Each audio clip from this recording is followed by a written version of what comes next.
Olá, mulherada! Sejam muito bem-vindas a mais um episódio muito especial. Estamos numa série aqui no nosso podcast para falar sobre mulheres, mulheres memoráveis, fazer com que elas contem as suas histórias, a forma como elas deixam marcas por onde elas passam. É uma série muito especial para mim, primeiro porque eu trabalho somente com mulheres, né? Então, a minha rotina, o meu dia a dia, ele é voltado ao empreendedorismo feminino. E esse é um mês muito especial, muito importante, assim como todos os outros, né? Mas nesse mês a gente tem o Dia da Mulher, o dia que a gente comemora, né, o fato de sermos mulheres. E eu gosto muito de trazer, né, dentro das minhas narrativas e dentro dos meus conteúdos, a história de mulheres que me inspiram, de mulheres que podem te inspirar também. E eu gosto de reforçar que os nossos episódios, eles vêm também para te trazer uma dose de autoestima de alguma forma, né? Para que você entenda que você não está sozinha, de que outras pessoas também passaram por dificuldades assim como você, e eu quero que elas contem também como elas enfrentaram essas dificuldades. Não é que elas têm vidas perfeitas, que negócios perfeitos, mas que você consiga entender o quanto você pode aprender também com mulheres que são mulheres do seu dia a dia, mulheres que talvez você conheça, mulheres que talvez já passaram, né, pela sua vida, mulheres que você já teve algum contato, seja pelo meu Instagram ou pelo delas. Então, eu quero que você olhe para essas mulheres com esse olhar.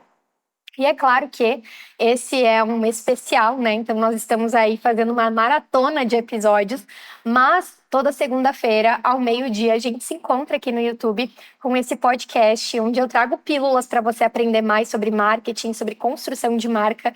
Eu digo que o Instagram é o lugar onde eu me conecto com você, e aqui é onde eu trago profundidade, onde eu trago um conteúdo muito mais profundo, muito mais intenso para que você consiga aplicar no seu negócio. Então seja muito bem-vinda, já aproveita, se inscreve aqui no canal para não perder nenhum dos nossos conteúdos. E hoje eu convidei uma pessoa muito querida, muito especial, uma mentorada que tem uma história muito legal também dentro da medicina, mas mais do que isso, é uma mulher que vive o seu negócio diariamente, tem o negócio, posso dizer que na veia já, né, no sangue, Podemos. mas uma pessoa que tem muito a compartilhar e eu sei que vocês vão amar a história dela, porque normalmente a gente conta a nossa história de uma forma muito breve, né? Muito objetiva. E hoje eu quero que ela conte efetivamente quem ela é, um pouquinho dessa história. E estou muito feliz que você está aqui, Ana, que aceitou o convite. Eu que agradeço, E mas espero que seja uma troca maravilhosa. Eu quero que você já comece contando para essa mulherada quem você é, o que você faz, que marca que você deixa. Conta aí para a mulherada. sim, vamos começar então do começo mesmo. Meu nome é Ana Carolina, né? Eu sou médica, otorrinolaringologista, Eu não ou consigo falar essa seja, palavra. exato. A maioria das pessoas não começa assim. Então vamos usar otorrino, ouvido, nariz e garganta. Então eu formei médica, depois eu fiz uma residência em otorrinolaringologista. E meu pai é otorrino na cidade do interior, mas eu fiz a minha faculdade no Rio de Janeiro e a minha especialização em São Paulo. E depois eu retornei aqui para Erechim para atender com ele e nos hospitais aqui do interior e, claro, né, senti muita saudade da minha cidade natal. E por que voltar? Então, no começo, assim, você fica lá, numa cidade tão grande, cheia de possibilidades, de sonhos, de oportunidades, mas você se vê sozinha, porque querendo ou não, você fica 1h30 no trânsito para ir, 1h30 para voltar. Seus melhores amigos são os seus companheiros de podcast. Então, ou você fica, né, no transporte público e a vida lá é muito corrida. Você chegava em casa, tu tinha todas as possibilidades de jantar, de pedir comida fora, de balada, de qualquer coisa, porém você estava cansado, você queria só relaxar. Então, uma das coisas que me trouxe de volta para cá é estar com a minha família. Com meus pais, com meus irmãos, com meus sobrinhos. Isso pesou muito na minha escolha, porque depois de uma certa idade, tu começa a pensar mais no futuro, assim, no que vale a pena. E querendo ou não, a gente passou por uma época muito difícil, que foi o Covid. Enquanto eu estava em São Paulo, trabalhei no covidário, da linha de frente, então eu vi muitas pessoas perderem seus entes queridos e eu fiquei, gente, eu não posso, se acontecer alguma coisa, Deus me livre, com algum dos meus familiares, eu não posso nem voltar para casa, porque não tinha ônibus direto para cá, 24 horas e tinham fechado a linha, aviões estavam super restritos, então começou a bater um desespero e falar o que é importante. Então esse foi um dos motivos que eu quis retornar. E Ana, tem uma parte da tua história que eu gosto muito, que eu acho que faz todo sentido a gente compartilhar aqui também, que tem, ao contrário, por exemplo, da Bruna, que a gente já recebeu aqui, da Michelle, que a gente já recebeu aqui, que não tinha ninguém na família que faziam aquilo que elas faziam, então foi totalmente disruptivo, né? Começar do nada, começar do zero, e você já tinha alguém na tua família que era dessa área. Sempre foi do teu interesse, tu sempre teve esse desejo de trabalhar junto com o teu pai, de ser médica ou de ser médica de outra área, não exatamente essa. Olha, quando eu era muito pequena, a gente sempre pensa em ser cantora, em ser alguma coisa assim. E eu já contei aqui no podcast que meu sonho era ir dançar no Raul Gil. Adorei! Muito específico, assim, bem foco. Sim, eu não danço nada, né? Eu achei assim, focada, gostei. Mas, eu queria ser cantora, queria ser apresentadora, aquela coisa que a gente vê na televisão quando a gente era pequena, né? Mas depois, com o passar do tempo, eu fui vendo e eu me identificava muito. Eu achava muito bonito, na verdade, as pessoas vindo falar comigo, falando: eu conheço seu pai, ele operou meu sobrinho, operou meu filho, ele salvou o meu pai. Então, isso que me encantava muito na profissão. E também, quando eu estava de férias, ele dava férias para alguma das secretárias, eu ia lá ajudar. Trabalhava lá horrores. Eu imagino. Devia atrapalhar mais do que ajudava, mas eu servia o dia a dia, né? Então, isso me empolgou demais. Mas no começo da faculdade, eu estava muito interessada na área de pediatria. Eu adoro criança, eu acho elas super verdadeiras, mágicas. Então, assim, me encanta muito. Eu prefiro, às vezes, atender elas só do que os pais e as mães, porque elas são um doce, né? Mas depois, com o passar do tempo, eu fui começando a fazer a faculdade e a ter mais contato com as outras áreas. E eu vi que, querendo ou não, eu sabia muito mais da otorrino. Então, como você tem uma facilidade, é muito mais fácil você seguir por esse caminho. E eu comecei a me apaixonar para a parte cirúrgica, que é uma parte muito específica, muito certinha, controlada, um ambiente controlado. E eu sou bem, assim, de rotina. Então, isso me encantou muito. E a otorrino tem todas as partes, né? Tem a parte clínica do consultório, a parte do hospital, o cirúrgico, procedimentos. Então, é uma miscelânea de coisas. E aí tu comenta, eu sou apaixonada por rotina, mas a tua vida não é muito Exato, rotina. Sim, se tu for pensar. Porque é uma loucura. É uma loucura, mas eu faço em setorizações, assim. Então, tais e tais dias eu tenho academia, depois eu tenho pilates, mas de manhã ou eu vou ter cirurgia, ou eu vou ter o ambulatório, o consultório. E nesse meio termo, às vezes pode acontecer alguma urgência ou outra, mas... Normalmente com as crianças sapecas. Também, exato. Mas também tem adultos muito sapecas, tem viu? adultos. E o pai, quando tu decidiu voltar, o que ele sentiu? Assim? Não, o pai sempre fazia aquela pressão, assim, fingimento de pressão, na verdade. Ele fala, não, você pode fazer o que você quiser. Porém, se você fizer otorrino, vai ser assim, você vai ter o consultório. Então, já teve uma abertura, assim, de portas, né, pra mim. A gente, no meio da minha residência, a gente comprou a sala do lado, então a gente expandiu o consultório. Mas tudo isso também assusta, porque você, mesmo sendo seu pai, você ter um sócio é complicado. E ainda mais com essa relação de proximidade, de parentesco. Então, você tem que separar muito bem as coisas. Conversar com o seu sócio não é a mesma coisa que conversar com o seu pai. E às vezes, no dia a dia, acaba você, né, misturando as coisas. Sim. Então, tem que ter a cabeça bem centrada, tem que, às vezes, pontuar as coisas e, querendo ou não, tem uma hora que alguém vai bater a porta, vai sair bufando, mas depois, no outro dia, volta. Sim, porque a relação pai e filha continua, né? Não muda, não então estremece. dá uma assim, misturada, sabe? Então, E quais foram, assim, os teus maiores desafios que tu percebeu, assim, ao longo da tua jornada, quando tu voltou pra cá? aqui eu tive muita... Assim, não vou ter uma pressão, porque eu sou muito bem desenvolvida, assim, comigo mesma, muito bem resolvida. Mas eu sentia sempre que eu era a segunda opção. Então, que chegavam para marcar consulta com ele, não tinha, porque ele é um dos médicos aqui mais antigos, então é bem difícil de arrumar mesmo a consulta, né, horário. E ela, mas tem a doutora Ana Carolina, é filha dele, não quer fazer, meio que fazia as minhas secres faziam umas propagandas, tipo, não, mas ela é muito boa. Ela é boa. Ela veio de São Paulo, sabe aquela coisa toda. E acabou que foi preenchendo a minha agenda, às vezes como se eu fosse a segunda opção. Porém, depois de um tempo... Tu lidou muito bem com isso? Lidei muito bem, assim. Acho que se fosse outra época da minha vida, eu não lidaria bem. Porque, querendo ou não, a gente sempre se compara com outra pessoa.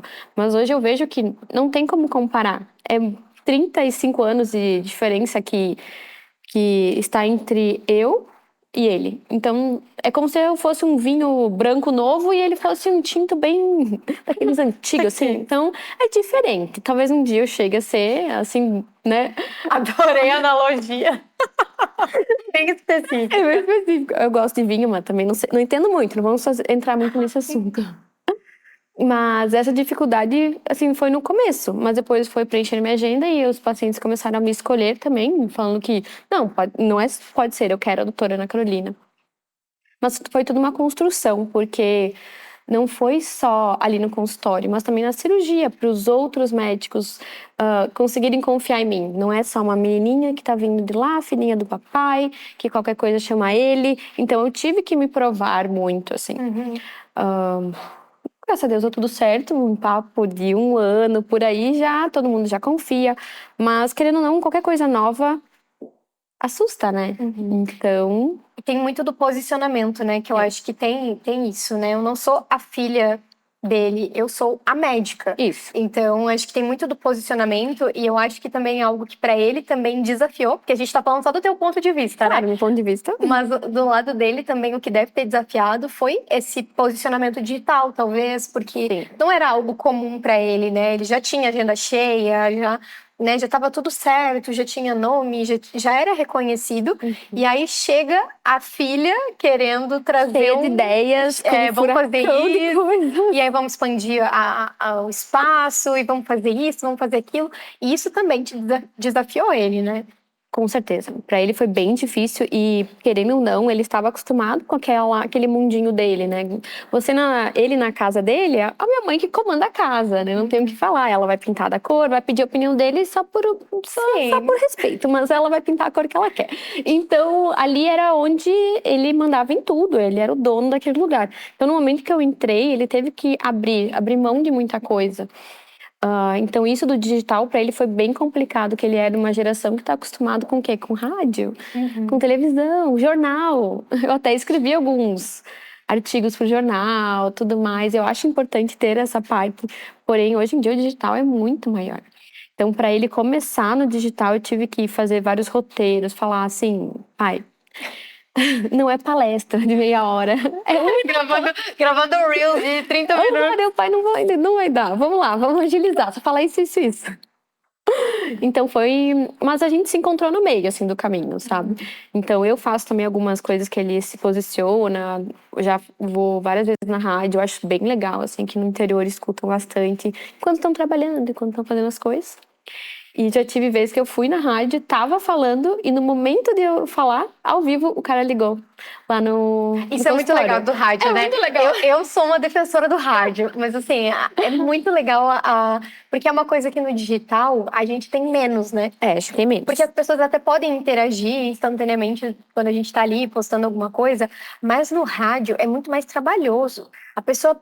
Você para pra pensar que a pessoa tá ali, tem que ligar. E aí ela pega o telefone dela, ela disca. Normalmente ela tem o número salvo da rádio, né? Então, assim, ela disca o número da rádio e ela liga como fazer um zinca. Não, ela ligavam liga pra fazer perguntas. Ligavam, não era nem no WhatsApp, era ligavam.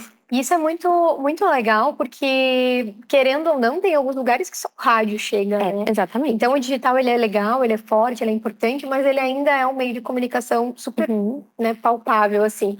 E aí, Ana vem, se posiciona, consultório novo, tudo novo, e aí precisa também aprender a ser empresária, que é uma coisa que a faculdade de medicina não ensina, né? Isso foi muito Nenhuma difícil. faculdade Não, ensina. nenhum. Assim, não tem Mas a de medicina menos. Exato, não tem nem noção, mas é porque na medicina a gente é acostumado, né? A gente tem que estudar tantas síndromes, tantas doenças, tantos nomes difíceis.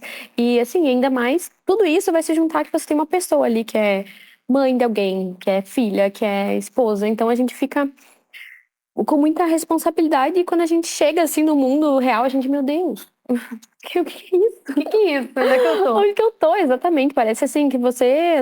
Que nem aquele memezinho do carinha saindo do armário, assim, tipo... Eu cheguei. Cheguei, gente.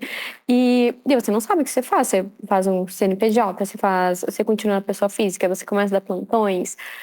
Então você cai assim de paraquedas, literalmente. Eu acho que tem até sem paraquedas, porque. E como é que tu aprendeu? Então, eu tive uma grande ajuda que foi a minha secretária gerente, né, a Adri. Ela me ajudou muito nessa parte administrativa, na parte do funcionamento da clínica, de pegar os valores das notas e também com a minha escritório de contabilidade, então me ajudou muito. Mas, francamente, me ajudou muito a ficar vendo as coisas no Instagram. Isso me ajudou muito, assim, a focar e principalmente a seguir pessoas com uma mentalidade boa.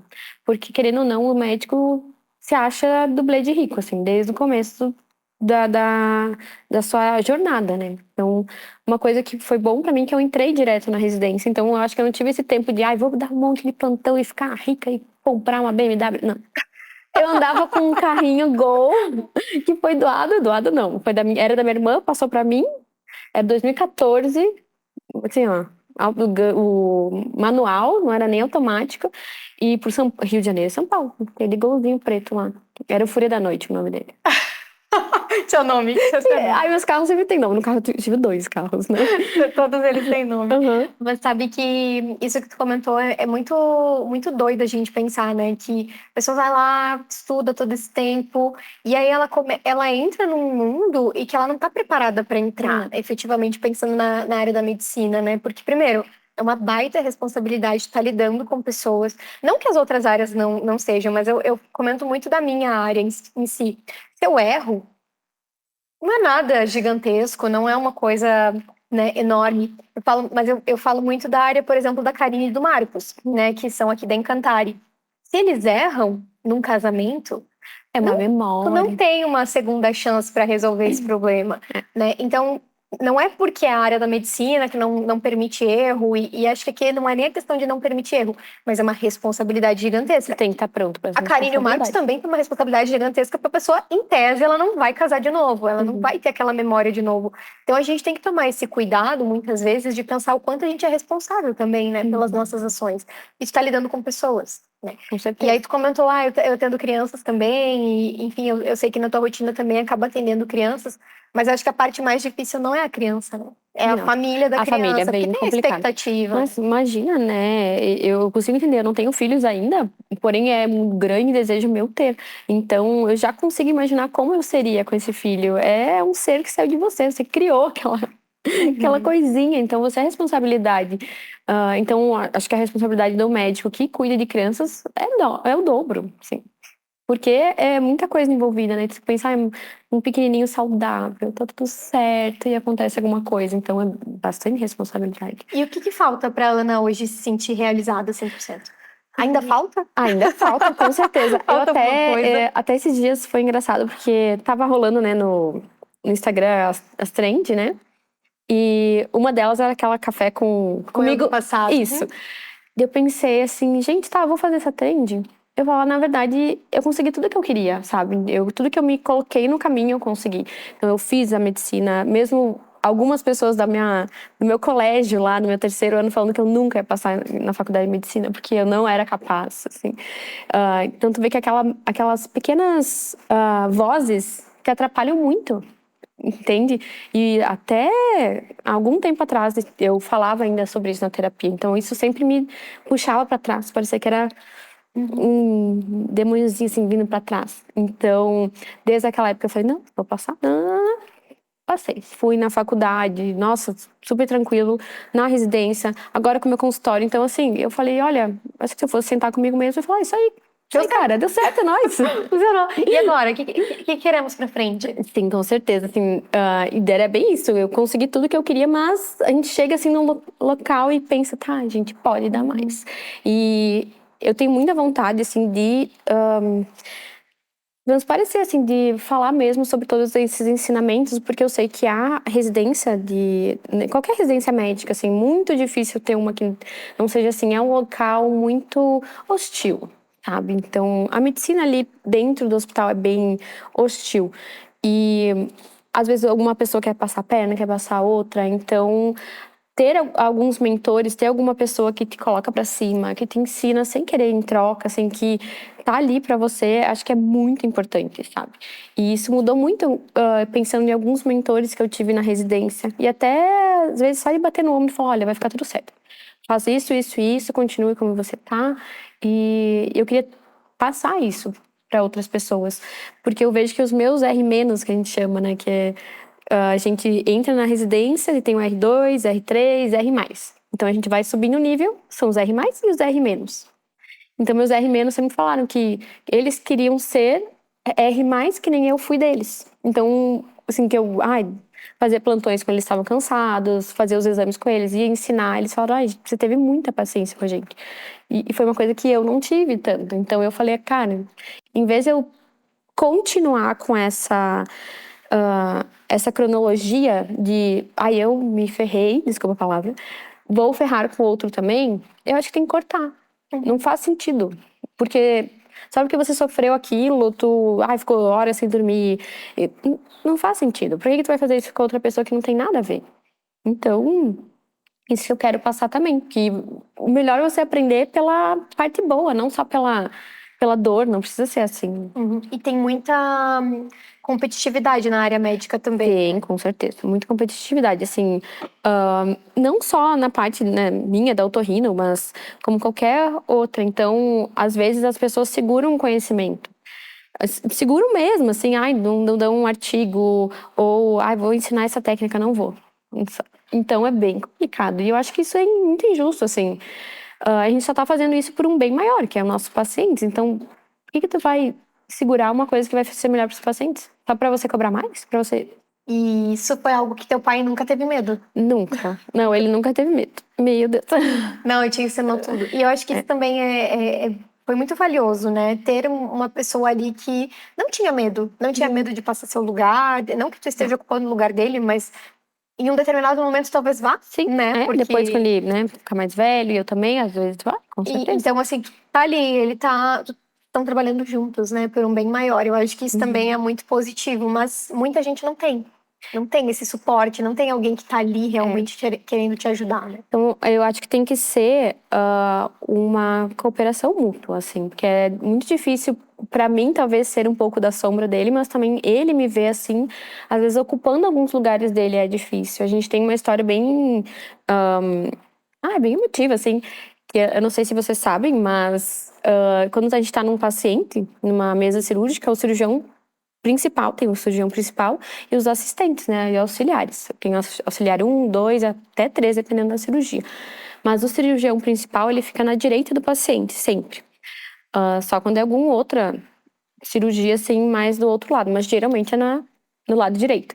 E ele me falou, olha, pra mim foi complicado nas primeiras vezes te ver no lado direito.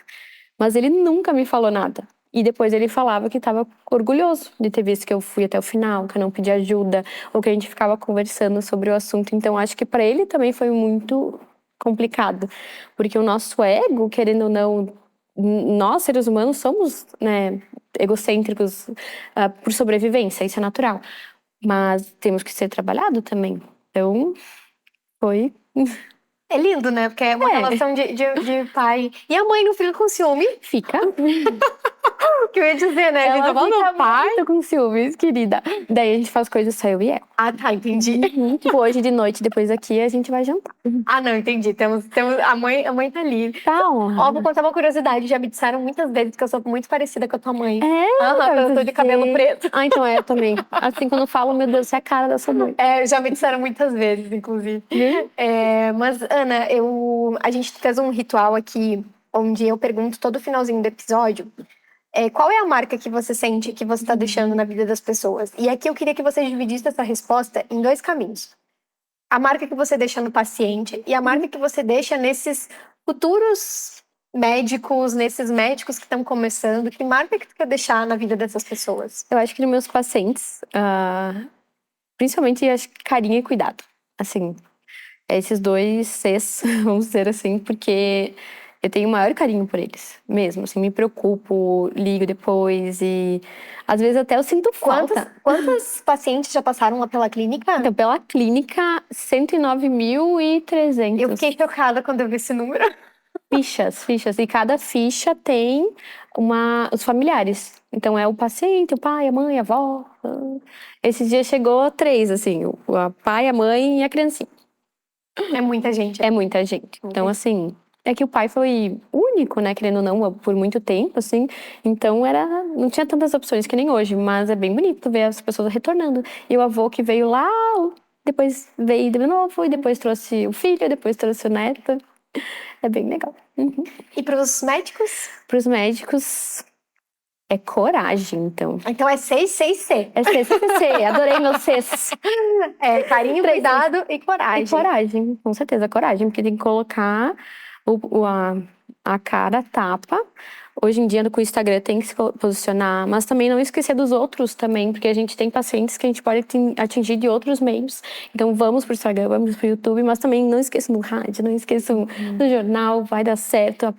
Conheça os outros amigos. E também amigos. Da fidelização, que é muito que tu comentou agora, Isso, né? também. Às vezes não é ficar tentando achar pacientes novos, mas é fidelizar aqueles que já passaram. Fidelizar os antigos, com certeza. Isso. E acho que você confirma que você gostou do produto quando você volta. Né? Às vezes um lugar é muito bom, restaurante, porém, tá bom. E quando você leva a pessoa que você mais ama também, já confirma mais ainda, né? Porque a família, você leva alguém da tua família. Isso é muito, muito, muito valioso. Então, Ana, quero te agradecer muito por estar aqui, por compartilhar um pouquinho. Eu sei que esse início de trajetória agora para falar com médicos vai te desafiar, mas coragem. Coragem, gente. Coragem para todo mundo, né? E fico muito honrada, muito feliz de te ter aqui e da gente poder compartilhar muito da tua história. Eu acho que a gente, de novo, né? A gente já falou sobre isso, mas a gente vê as pessoas no Instagram e olha aquela vida perfeita, aquela vida maravilhosa, a filha do médico e as pessoas e as pessoas elas não sabem o nosso bastidor, né? E ele é desafiador de diversas formas. Talvez tu não tenha passado por desafios que outras pessoas passaram, mas tenha passado por outros tantos que talvez as pessoas nem imaginam que passou. Certeza. Então, muita expectativa, o dar certo, né? Porque já a tem cobrança... um nome. O alvo tá lá em cima. É muito difícil do que manter o alvo. A régua ficou alta também. Exatamente. Então, tu tem que manter isso. E isso é muito desafiador. Ainda mais essas vozes na nossa cabeça que nos lembram também. E nos lembram não, mas que às vezes nos fazem paralisar mesmo. Isso vai dificultando a nossa jornada. Então, com certeza, muito valioso te ouvir e ouvir mais a tua história. Espero que vocês tenham gostado também de ouvir a história da Ana.